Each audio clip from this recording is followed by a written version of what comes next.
चैत्र माह की नवरात्र की शुरुआत जो है वह 30 मार्च से हो रही है। ऐसे में गुरुजी पंडित प्रदीप मिश्रा जी ने कई ऐसे उपाय बताए हैं जो कि आप इस चैत्र नवरात्र में करके अधिक से अधिक लाभ प्राप्त कर सकते हैं। अधिकतर उपाय पति पत्नी में अगर संबंध में मधुरता नहीं है, जरा जरा सी बातों में लड़ाइयाँ हो जाती हैं, उनसे संबंधित हैं। कुछ उपाय ऐसे हैं जो आप अपने बच्चों के लिए कर सकते हैं। बच्चों का स्वास्थ्य ठीक नहीं रहता है या फिर उनके पढ़ाई में मन नहीं लगता है या फिर वह गलत मार्ग में जा रहे हैं, उनके लिए आप ये उपाय कर सकते हैं। वीडियो बहुत उपयोगी है, अंत तक देखिएगा। सभी उपाय आप इस चैत्र नवरात्र जो कि 30 मार्च से शुरू हो रही है, जो कि 8 दिनों तक चलने वाली है, इनमें आप यह उपाय करके अधिक से अधिक लाभ प्राप्त कर सकते हैं। इसके साथ ही साथ हर नवरात्र के दिन आपको माता को कितने पुष्प अर्पित करना है, उसका क्या लाभ होता है, वही जानकारी भी आपको इस वीडियो के माध्यम से मिलने वाली है। बिना किसी देरी के बढ़ते हैं पहले विशेष उपाय की ओर। सबसे पहले हम आपको बता दें कि नवरात्र में माता का अखंड ज्योत का विधान होता है। जिसके घर में अखंड ज्योत जलाई जाती है, उस घर पे माता की विशेष कृपा हमेशा बनी रहती है। तो इस नवरात्र में आपको माता जी के लिए दीपक अवश्य लगाना है, पर दीपक को लगाते समय आपको कुछ बातों का विशेष ध्यान रखना बहुत ज़रूरी है, क्योंकि ऐसे में आप जो अच्छा करने जा रहे हैं उसका कहीं आपके जीवन में गलत प्रभाव ना पड़ जाए। गुरुजी पंडित प्रदीप मिश्रा जी ने बताया है कि अगर आप अपने घर में जो दिया की बाती होती है उसको दक्षिण दिशा की ओर बाती करके प्रज्वलित कर देते हैं, तो 1 वर्ष के अंदर ही आपके घर में कोई ना कोई घात जरूर होता है, मतलब कोई बड़ा अशुभ समाचार आपको देखने को मिलता है। तो आपको कभी भी भूल कर जो माता के लिए दीपक लगा रहे हैं उसकी लौ दक्षिण दिशा की ओर नहीं रखना है। इस बात का आपको विशेष ध्यान रखना है। अब किस ओर दिया की बाती रखने से आपको क्या लाभ होता है वह भी समझते जाइए। आपका जो देश है, आप उस दिशा की ओर दिए की बाती रखकर इस नौ दुर्गा में माता की कृपा आप अवश्य प्राप्त करें। गुरुजी ने बताया है कि देवी माँ को अगर आप दीपक लगा रहे हैं, दीपक की जो लौ है, मतलब जो बाती जो सीधी रहती है, जो प्रज्वलित करते हैं, वह लौ अगर पूर्व दिशा की ओर है, तो ऐसा करने से आपको संपदा की वृद्धि देखने को मिलती है, घर में पैसों की बरकत देखने को मिलती है, घर में धन वृद्धि देखने को मिलती है। तो अगर आपको धन संबंधित कोई भी परेशानियां हैं, तो आप जो माता के लिए दीपक प्रज्वलित करेंगे उसकी जो लौ रहेगी वह पूर्व दिशा की ओर होना चाहिए। अगर आप वैभव देखना चाहते हैं, जीवन में सुख समृद्धि देखना चाहते हैं, तो दीपक की जो लौ होना चाहिए वह पश्चिम दिशा की ओर होना चाहिए।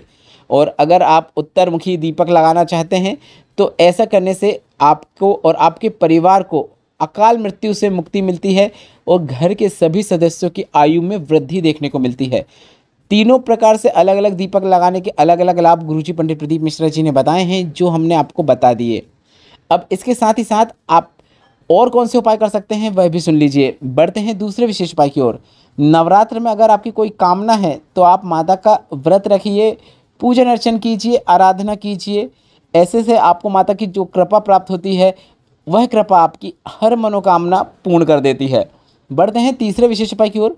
पति पत्नी में बहुत क्लेश होता है, बात तलाक तक भी पहुंच रही है, या फिर जरा जरा सी बातों में क्लेश हो जाता है, दोनों एक दूसरे को कुछ भी उटपटांग कह देते हैं, तो दोनों में से कोई एक यह उपाय कर सकता है।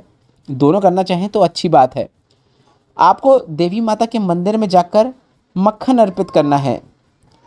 ऐसा करने से प्रेम बढ़ता चला जाएगा। अगर आपको लगता है कि परिवार टूट रहा है, पति किसी अन्य स्त्री के चक्कर में है, बात तलाक तक पहुंच रही है, तो आपको माता के मंदिर में ध्वजा लगवाना है। जो ऊपर झंडा लगा रहता है वह लगवाना है, पर ध्वजा में भी आपको पहले मक्खन जरूर लगाना है। इसके बाद आप इस ध्वजा को किसी को दे सकते हैं जो ऊपर लगा दे, या फिर पंडित जी को दे सकते हैं। बढ़ते हैं चौथे विशेष उपाय की ओर। अगर आपके घर के बच्चे बहुत अपशब्द बोलते हैं, मुंह चलाते हैं, प्रेम से बातें नहीं करते हैं, तो माता को, आपको जो देवी माता होती हैं, दुर्गा माता होती हैं, उन्हें आपको लाल चूड़ी, लाल चंदन, लाल पुष्प माता को समर्पित करना है, अर्पित करना है। माता की कृपा होगी, बच्चा हमेशा आपसे जी और आप करके ही बात करेगा, आपका कहना मानेगा। यह विशेष उपाय भी आपको इस नवरात्र के किसी भी दिन करना है। अभी तक जितने भी उपाय बताए हैं आप वह उपाय नवरात्र के किसी भी दिन कर सकते हैं। बढ़ते हैं पांचवें विशेष उपाय की ओर। नवरात्र के जितने भी दिन होते हैं उनमें से किसी भी दिन आपको कन्याओं को भोजन अवश्य करवाना है, और भोजन कराने के बाद कन्या को आपको लाल चुनरी देना है या फिर कोई लाल चीज़ देना है। ऐसा करने से आपको अपने जीवन में सुख का तो अनुभव होगा ही, साथ ही साथ माता की कृपा भी आपको प्राप्त होती है। बढ़ते हैं छठवें अंतिम और सबसे विशेष उपाय की ओर। कई बार ऐसा देखने को मिलता है कि पति पत्नी में इतनी बहस हो जाती है कि पत्नी मायके चली जाती है या फिर आपस में बात भी होना बंद हो जाती है। पति या पत्नी में से कोई भी अगर रिश्ता बचाना चाहता है तो इस विशेष उपाय को इस नवरात्र में जरूर करें। दोनों परिवार में अगर बात बंद भी हो गई है तो इस विशेष उपाय को करने से लाभ जरूर प्राप्त होता है। भोलेनाथ के मंदिर में घी का दीपक लगवाना है। घी का दीपक मतलब आप जो दीपक लगाना चाहें वह लगा सकते हैं। लंबी बाती का दीपक लगाएं, क्योंकि आप यह दीपक माता के लिए भी लगा रहे हैं और भोलेनाथ के लिए भी लगा रहे हैं, तो लंबी बाती का दीपक लगाएं। और पहले दिन आपको 9 फूल, कमल के हों या कोई दूसरे पुष्प हों चलेगा, बस 9 पुष्प होना चाहिए, इस बात का आपको ध्यान रखना है। एक जैसे ही पुष्प 9 होना चाहिए, इस बात का भी आपको ध्यान रखना है। अब अगला दिन जो रहेगा, हमेशा पुष्पों की संख्या जो रहेगी 9 की संख्या में बढ़ती चली जाएगी। नवरात्र का जो पहला दिन होगा उसमें आपको 9 पुष्प भोलेनाथ के शिवलिंग पे अर्पित करना है। आप चाहो तो देवी जी को भी अर्पित कर सकते हैं और दीपक भी आप देवी जी के मंदिर में प्रज्वलित कर सकते हैं।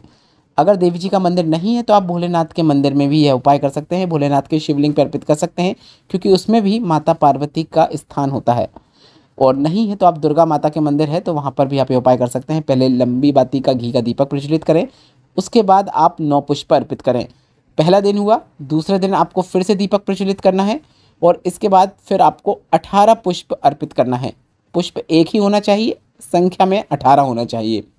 तीसरे दिन 27, चौथे दिन 36, पाँचवा दिन 45 और इस बार आप देखेंगे कि 8 दिन की नवरात्र है, 5वां दिन आंशिक रहेगा, तो 5वें दिन के जो पुष्प रहेंगे वो और 6वें दिन के जो पुष्प रहेंगे वो आपको एक साथ 6वें दिन अर्पित करना है। तो 5वें दिन का जो पुष्प हैं वह 45 हैं, 6वें दिन के हैं 54, तो 6वें दिन आप 45 और 54 टोटल करके एक साथ अर्पित कर दें। 7वें दिन जो रहेगा उस दिन आपको 63 पुष्प अर्पित करना है। 8वां दिन जो रहेगा उस दिन आपको 72 पुष्प अर्पित करना है।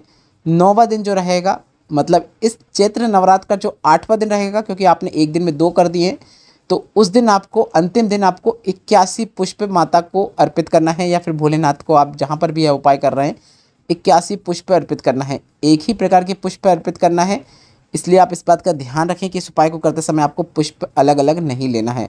यह उपाय आप सभी नवरात्र में कर सकते हैं।